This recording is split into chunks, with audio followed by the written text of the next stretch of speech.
Nagtala ng malaking tagumpay sa kampanya laban sa kriminalidad ang Masbate Police Provincial Office matapos ang matagumpay na pagka-aresto sa Rank 3 Regional Most Wanted Person dakong alas 9:30 ng umaga kahapon February 3, 2026 sa PUB Corpus, Masbate. Ang narestong akusado ay kinilala sa alias na Joshua, hustong gulang, laki, may asawa, magsasaka at residente ng bayan ng Esperanza, Masbate na nakalista sa e-warrant system ng PNP. Isinagawa ang operasyon ng pinagsanib na puwersa ng PUB Corpus Municipal Police Station bilang lead unit katuwang ang PIU Masbate, Masbate 1st and 2nd Provincial Mobile Force Companies, Intelligence Group, ISOD, Esperanza MPS at RIU-5 PIT Masbate. Isinagawa ang pag-aresto sa bisa ng warrant of arrest and issued ni Honorable Judge Teofilo Barriaga Tambago, acting presiding judge ng RTC 5th Judicial Region Branch 49 na may petsang January 9, 2025 para sa kasong murder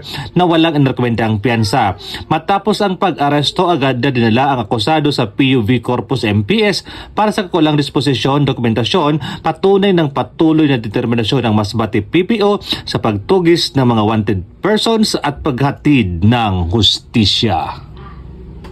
Mula dito sa Bicol Region, ako ang Police News Network Correspondent, Police Staff Sergeant Merculito Pilo Bindilujo, alagad ng batas, tagataguyod ng Balitang Pulis.